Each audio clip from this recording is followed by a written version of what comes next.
Hi everybody, this is the second part of a video about what is sake.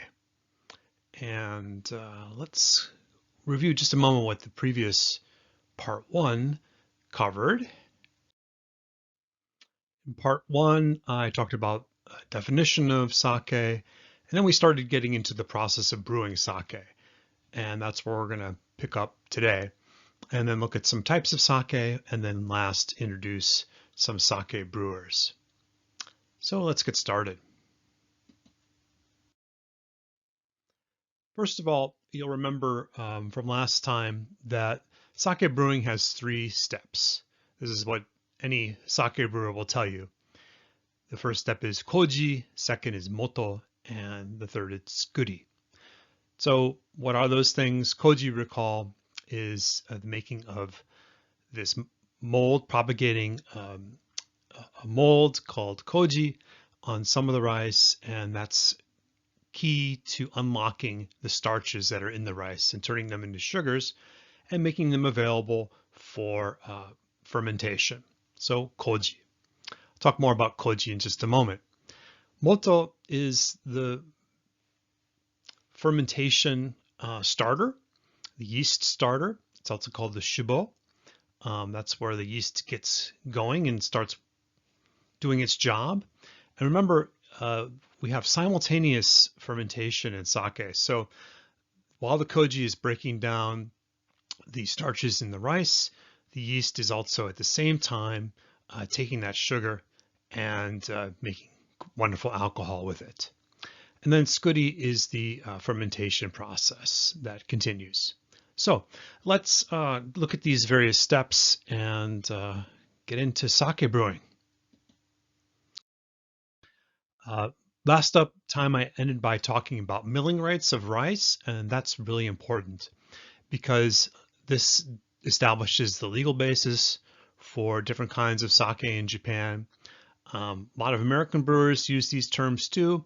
They're not founded in law, grounded in law in the United States, and perhaps American brewers are a little bit flexible about the milling rates when they refer to these. I think they just use them as a sort of general guide about what to expect from their sake. Remember broadly that sake can be divided into 2 categories, whether it has alcohol or doesn't have alcohol. Sake, and I should be hesitant calling it junmai, pure sake, because maybe all sake is sort of pure in a way, but junmai is the one category where there's no added alcohol. The other category, of course, is the sake where alcohol is added. So looking at these different milling rates, once again, we see that Daiginjo, the rice, 50% of it has been milled away. And in Ginjo, 40% has been milled away. And in Junmai and Honjozo, which are not premium types of sake, but still quite good. Actually, all types of sake are good. 70% of the rice remains. Here's a wonderful slide taken from John Gottner's Sake Pro course. And I see him misspelled his name. It's Gauntners, 2 N's in his name, showing the different degrees of rice milling, starting with unmilled rice and then all the way down to Ginjo grade. And we covered some of this last time. So let's continue. Well, we have our milled rice. We've next going to wash it and soak it. And this is something you'd have to do if you were making rice at home. You need to wash your rice, get rid of any contaminants that are in the rice, clean it off. In the milling process, there's a lot of powder that's generated covering the rice. You want to get rid of that. So washing the rice first, then soaking it. Typically, if you're making rice at home, whether you're using a rice cooker or on the stove, you want to soak your rice for an hour or so, at least maybe half an hour. It depends. There's lots of schools of thought about that. And it doesn't really matter for rice cooked at home. But in sake breweries, soaking is a science. These guys will have stopwatches and soak it for just the right amount of time. So the rice is washed in very small batches, about 10 kilograms, 10 kilograms batch size, and then soaked at a very precise time. And then it's steamed. Recall that sake rice is not boiled, but it's steamed by blasting hot air into it. This helps cook the rice, but it also helps sterilize it, gets rid of bacteria, breaks down the starches or begins to break down the starches. And rice cauldrons are what do the job. And you can see most sake breweries have these specific cauldron rooms where this job takes place. Okay, so we've washed our rice, we've soaked our rice, we've steamed our rice. Now we're going to get ready to brew some sake. And the fermentation mash, the beginning foundation of the sake, consists of several things. We need water. We're going to have yeast. We're going to have rice. And when the rice is just regular rice, it hasn't been turned into koji, we call it kakemai. That's the technical term for it. And then koji, that very important ingredient needed to take that starch in the rice and unlock those sugars so they're ready for fermentation. So let's take a look at these different processes in more detail. First, making koji. So when you are preparing the rice, you're going to set aside some of that rice to make koji. And you do that in a special room called the koji making room. And in that room, the sake brewer will sprinkle koji spores on the rice. And it kind of looks like a Parmesan cheese container. You just sprinkle, sprinkle, sprinkle on top. This is a necessary step, helps propagate the mold, and it takes a good 3 days to make the koji. And it requires careful manipulation of the rice. It's put into various shapes, put into various containers, all the while to make koji in a room that's set up to be ideal temperature for koji making. And this is like a clean room in a chemistry plant or something like that, place where the outside organisms the brewers will do their best to keep those outside organisms out of the koji room. So for example, if you eat fermented soybeans, natto, you're not supposed to go inside the koji room because it could affect the flavor of the koji and then subsequently of the sake. Speaking of koji, koji is remarkable. It's used in all kinds of things. A lot of bread that's cooked or baked in the United States, it has koji in it. But traditionally in Japan, koji is used for sake making. It's used for soy sauce making, for mirin, which is a sweetener. It's used for the distilled beverage shochu, and it's used for natto as well. It does that important job of taking any kind of starch and breaking it down into sugars for fermentation. But koji also adds all kinds of other things. It contains 53 different enzymes, and those add all kinds of flavor profiles. They can add umami notes. So it adds a lot to the flavoring of the sake.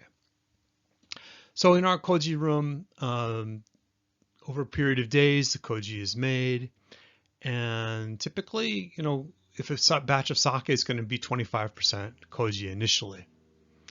The koji is tended very carefully. First the brewer will sprinkle the spores on the rice. Then they bundle up the koji into bags to keep it warm. Then they mix it on this table every 2 hours. And by the end of this process, the rice has a frosted look. It has a very sweet taste because that starch to sugar conversion has started happening. And it has a chestnut fragrance. So very, very important step in sake brewing. And it's interesting, historically, people thought that this is all you needed to brew sake. In other words, up until the end of the 19th century, brewers in Japan didn't know anything about yeast. They assumed that koji did the workhorse job of turning rice into sake. And not only that, they didn't know that koji was a microorganism. They could see it growing on the rice, but they had no idea what it was. So koji was a very mysterious thing. One brewer in the late 17th century called koji a yokai, or a type of ghost, because ghosts sometimes appear, sometimes they don't appear, sometimes they're friendly ghosts, and sometimes they're unfriendly ghosts. So koji is a very mysterious thing and very crucial to sake brewing. All right, to continue on. Historically, besides koji, you need yeast. But historically, people didn't know that, they didn't know that yeast was important, but yet it was there. Yeast is always around us. It's floating in the air. And that's what people used without knowing it for centuries when they were brewing. It wasn't until the late 19th century that people started figuring out, with beer brewing and with sake brewing, that yeast was necessary, that yeast was a thing. They discovered what yeast was, and they discovered its role in brewing. But before that, they believed it was all just koji. So koji, we know now scientifically, breaks the starch down into glucose, and it's the yeast that transforms this glucose into alcohol and also produces CO2. And the yeast can add a lot of flavor to the sake as well. Back historically in Japan, all yeast was ambient or naturally occurring. But in the late 19th century, around 1898, yeast begins to be isolated. Scientists actually went into a brewery, this very famous brewery called Koro, and they collected a yeast. And the group of people who did that was the Brewing Society of Japan. And they isolated that yeast, and they isolated a number of yeasts, and they gave them all a number. And here we have sake yeast number 9, actually taken from Koro Brewery in Kumamoto Prefecture. This is how people get their yeasts if you're a brewer in Japan. Some, yes, may rely upon ambient yeasts, the yeasts that are in the air, but with those yeasts, you don't know what you're getting, right? You might have an old yeast, you might have something else that's kind of funky, but to guarantee you're going to get a good yeast, it's going to produce the flavors that you want, you'll probably buy the yeast from the Brewing Society of Japan.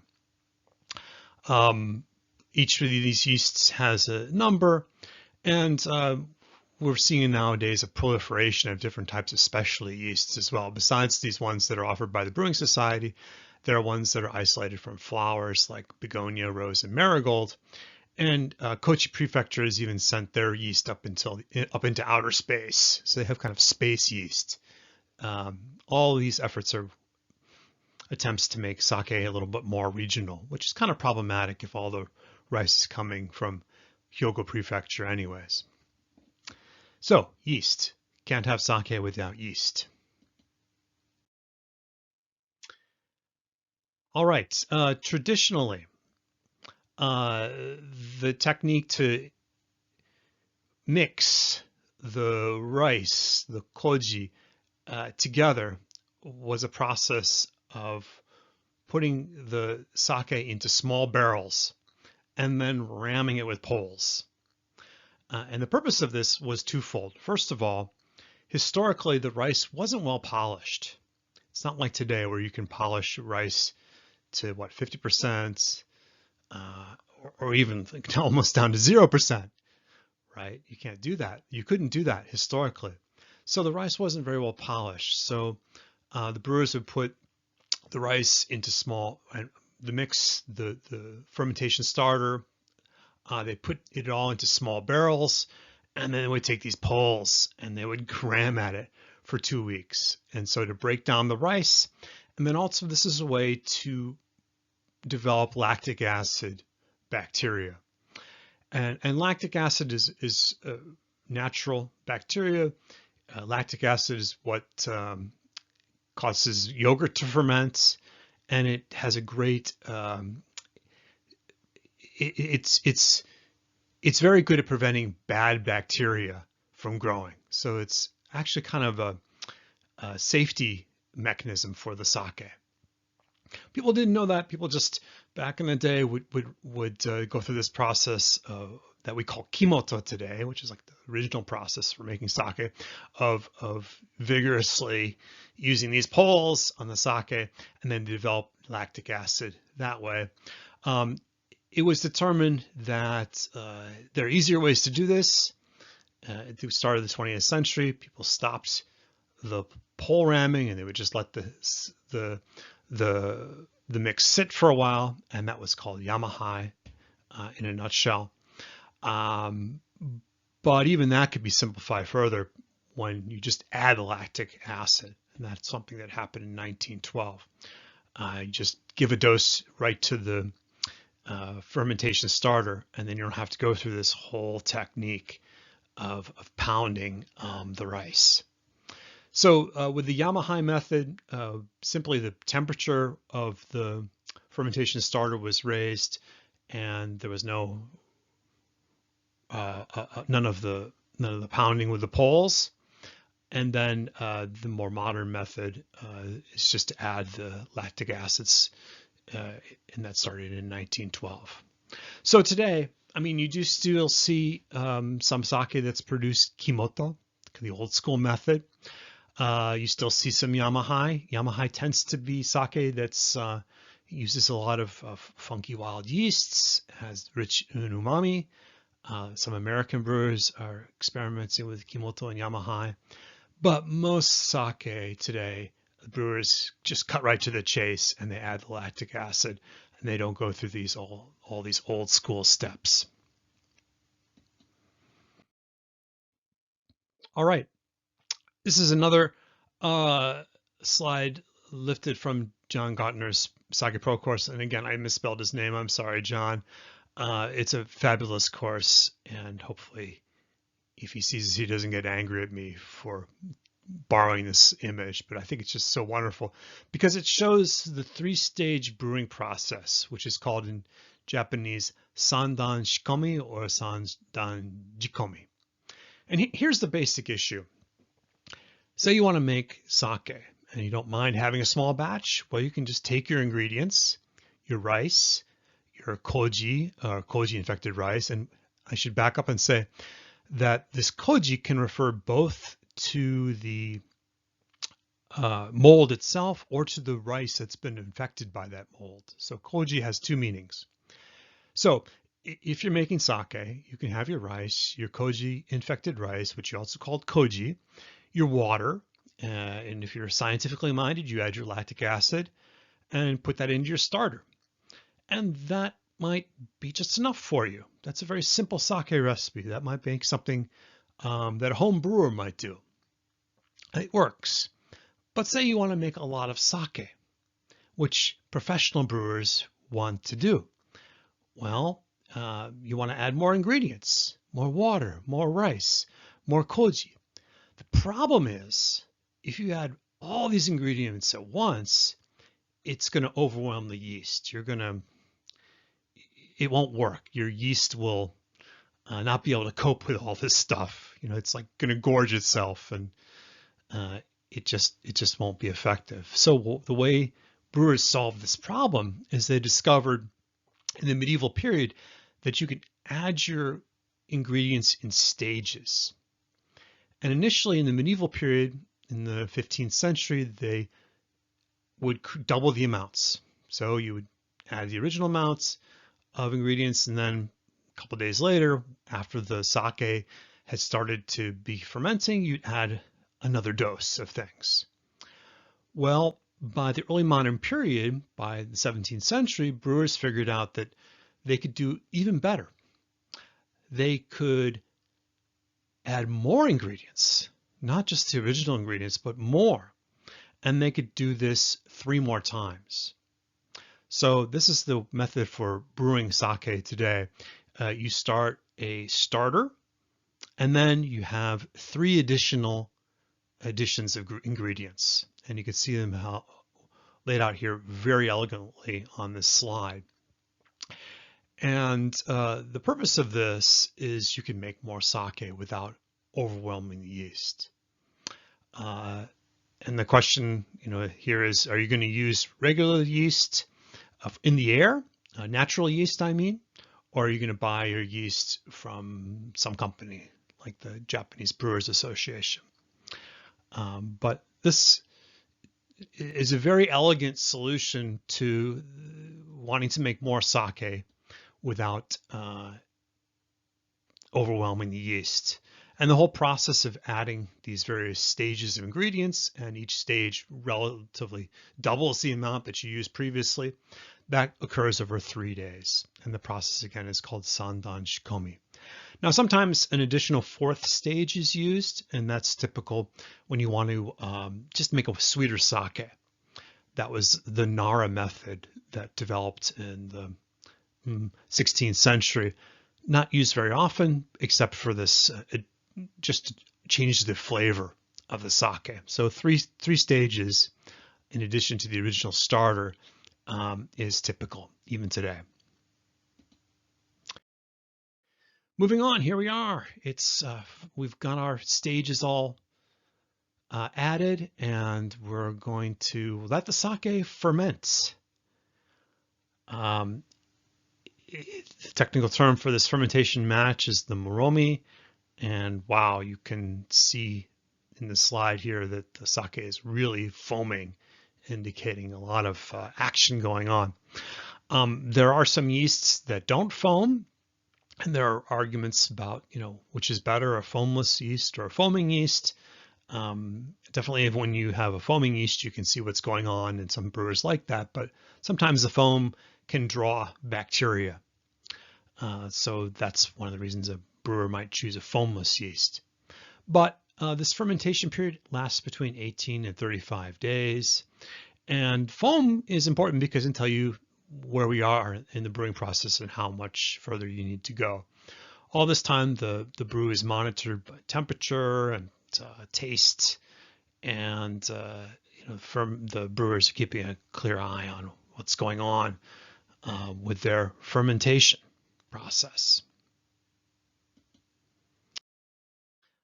All right, this is a process of pressing, and before that happens, some brewers might add some alcohol. If they're going to use added alcohol to their sake, if they're not making a junmai sake. But then the sake is going to go on to pressing. And pressing is what separates the liquid from all the leftover rice particles that are still in the mix. The technical word for those rice particles is the kasu. And those are, we might call the kasu the lees. So you need to separate that the lees from the liquid. And there are lots of ways to do that. You can put the mix into bags and suspend those bags and let the liquid drip out.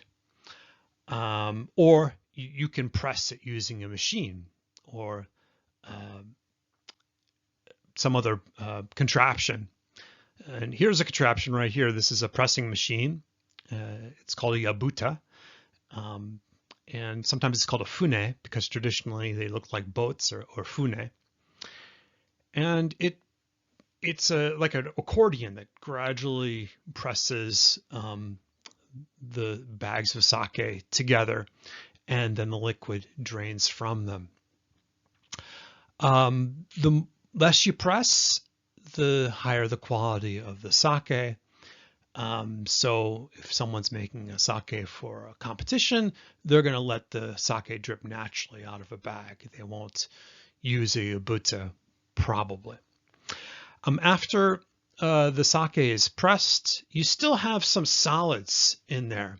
And so the sake is filtered. Nowadays, people use a charcoal filtering system to filter out the sake. Traditionally, there were many different techniques At one point in the medieval period, they would actually add ash to the sake and then remove the ash, and that would remove any particles too. Or else they would use a long, narrow barrel and then let the sake settle in the barrel and then drain off the top part of the barrel, then the middle part of the barrel, and then finally the bottom part they would run through a press again. So a lot of different techniques to pressing the sake, but it's an additional, I mean, it's an important step. When the sake is pressed, it's usually at 20% alcohol by volume, and brewers will usually water this down to 16% by adding water. Okay, pasteurization.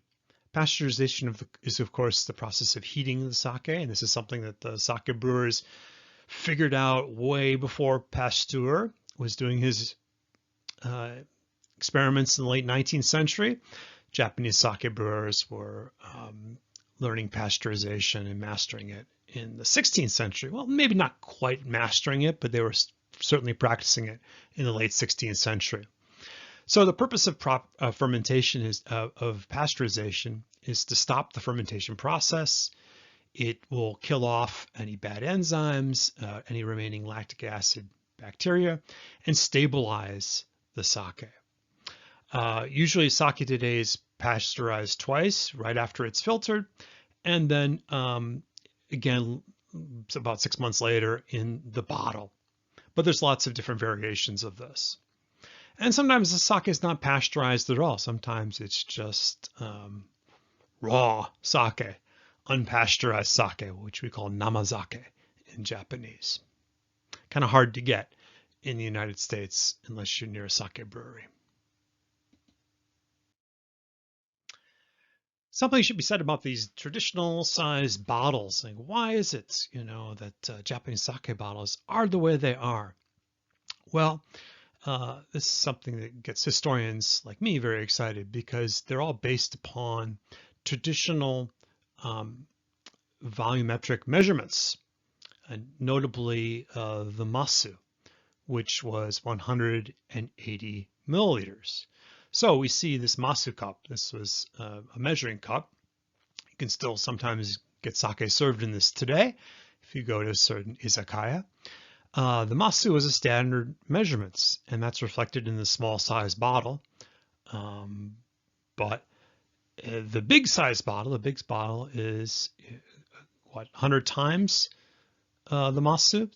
So in other words, an 1,800 milliliter bottle is the equivalent of 10 go, or 10 servings of sake. Is that right? Let me do my math really quickly. So a 720 milliliter bottle is four servings of sake. And anyway, I think you can probably figure this out quicker than I can. All these are based on traditional measurements, with one koku being 180 liters and one sake masu being 180 milliliters.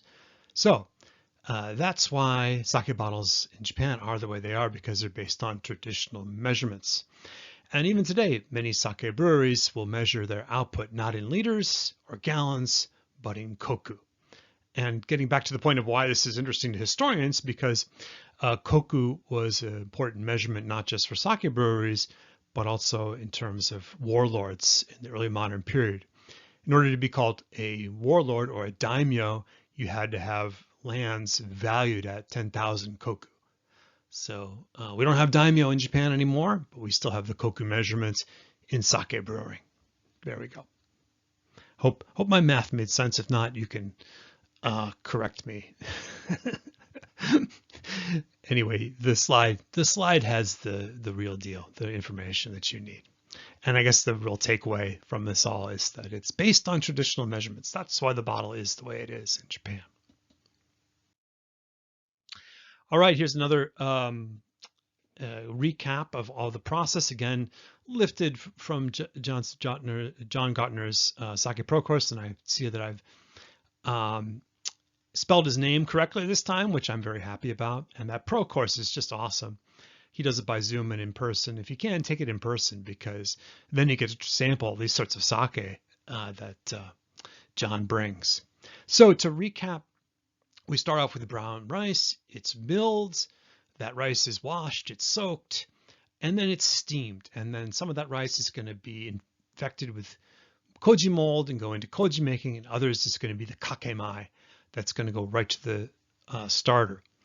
He adds yeast, he adds water, and then we have our main fermentation mash, the moromi, which does its thing and ferments beautifully. And then the sake is pressed, it's filtered, it's pasteurized, it's stored. Maybe more water is added to dilute it.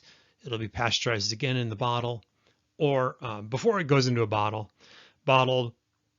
and we wait in great anticipation for that sake to arrive at our local liquor store.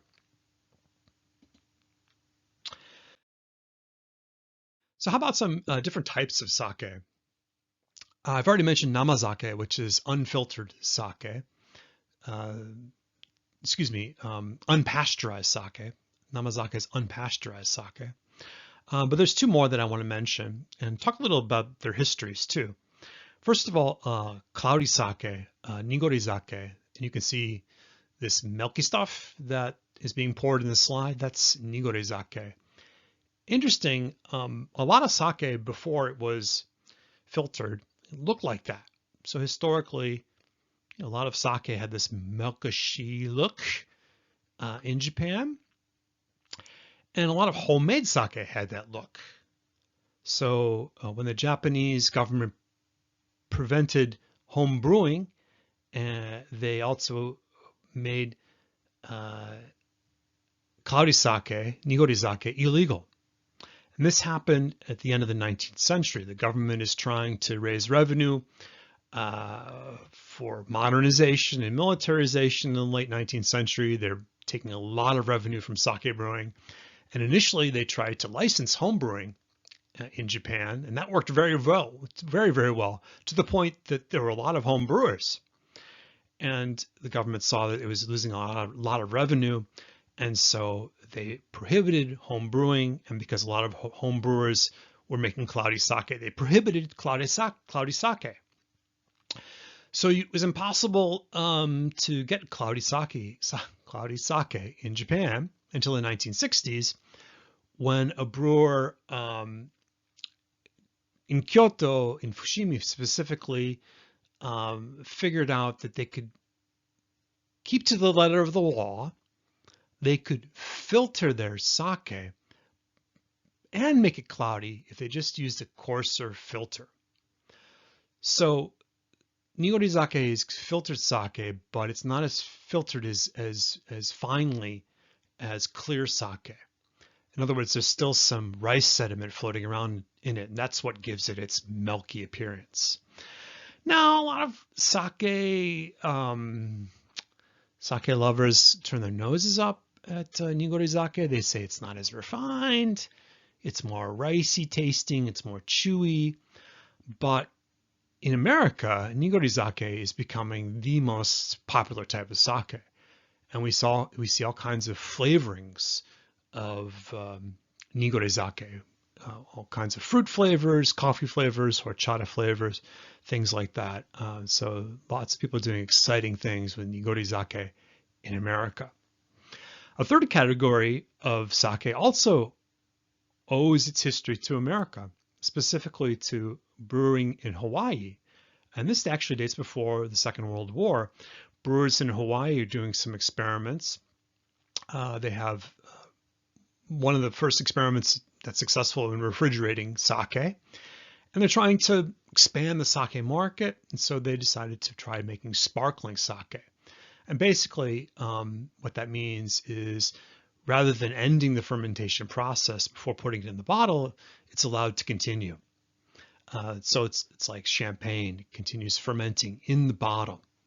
And this is something that one Hawaiian brewery did, and didn't really catch on at the time, but it's seeing a bit of a resurgence. And again, there's good examples of this and some examples of this that taste a little bit like some kind of strange soda. but it's something that sake brewers are doing to try to make the market share for sake broader. And I think it's worth a taste, worth a try, if you ever have a chance to try sparkling sake.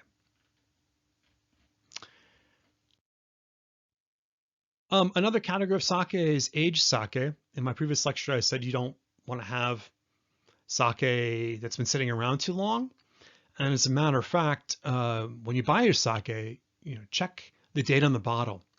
That date is not the vintage, it's the date that it was shipped out of the brewery. And you have to be very careful when you buy sake, I think especially in America, that you get something that's fresh, that's relatively new. I would never go for that old dusty bottle in the back, make sure you're getting something that hasn't been sitting around a long time. Make sure the place that you're buying it from knows how to take care of the sake and they're not just sticking on the shelf and it has been there for years and years. So most sake, the rule of thumb here, you want to drink it within a year after it's been bottled. Maybe you can get away with 2 years, but that's it. That being said, there's some aged sake. And it's only about 1% of the market, but it's pretty remarkable stuff. Back in the medieval period, this was the most highly valued sake. It was aged sake. And then brewers started shifting to wood barrels for sake fermentation and storage, and it became much harder to age the sake. It just didn't age well. But more recently, in recent decades, this type of aged sake is making a reappearance. And there's lots of different ways of doing it. Here's one example from Gifu Prefecture of Daruma Masamune. It's like a sherry. It's very deep in flavor. And there's all kinds of different sort of methods that are used to create it. Quite remarkable stuff if you have a chance to try, not just Daruma Masamune, but any other kind of aged sake. I really recommend it. It's more of an after dinner sake than a sake to have with dinner. But hey, go ahead. There's very few rules for sake and food pairing. As a matter of fact, there's no history of that in Japan. So all this stuff about sake and food pairing is very, very recent, and it comes from people who are interested in wine. So if you like drinking aged sake with whatever you want to drink it with, go ahead. Have it with barbecue, pizza, whatever works for you. So a few words about the people who make the sake. A sake brewery is called a kura. Literally, that's a storehouse. I think it goes back to the day when sake was brewed in storehouses, literally, in the medieval period. It was brewed and sold in the same locations. Anyway, that's the traditional name. And the people who work in the brewery are the sake brewers, the kurabito, the people of the kura. The master brewer is the toji. And it's an interesting term, toji, because in the 8th century it referred to a woman who was the head of a clan. So it had a political resonance about it and it had a feminine resonance about it. But over the centuries, by the early modern period, by the 17th century, toji were uniformly men. And that has to do with the fact that sake brewing becomes a big industry in the early modern period. And it requires a lot of male seasonal labor. And these toji were the ones who were heading it all up. But nowadays, we do have some master brewers who are female. And here's one of them, Chino Mariko, at her brewery. So the master brewer is the toji. And then each toji comes from various toji guild or ryuha. Don't want to dive too deep into these, but the one from Niigata Prefecture is called the Echigo Toji. There's the Nambu Toji in Iwate Tamba Toji, which is active in the Kansai area. So different sorts of regional styles, and sometimes you even see this listed on the sake bottle.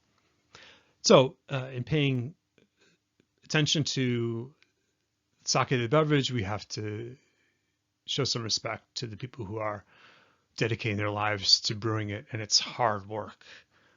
There's, especially during the brewing season, of course, being wintertime traditionally, these folks are working day and night to make excellent sake. It's really a tough job. It's so tough today that not a lot of people want to enter that job, and the number of toji are fewer and fewer each year. So something to keep an eye on. To say a final word here, I wanted to offer some references and points of further reading. First of all, John Gottner's writings, not just Sake Confidential, but a lot of that he's written online, and his books. They're just a tremendous resource for all things sake. And if you have a chance to take his professional course, I did it in Chicago in 2012, and I learned so much about Japanese sake and food, and got to drink some great sake too. So I really recommend that. And then a plug for my book from Reaction Press, which will appear in October 2025, Kanpai, The History of Sake. So next lectures are going to look at the history of sake in more detail. And so I look forward to seeing you there. If you have questions, please feel free to contact me. Thank you.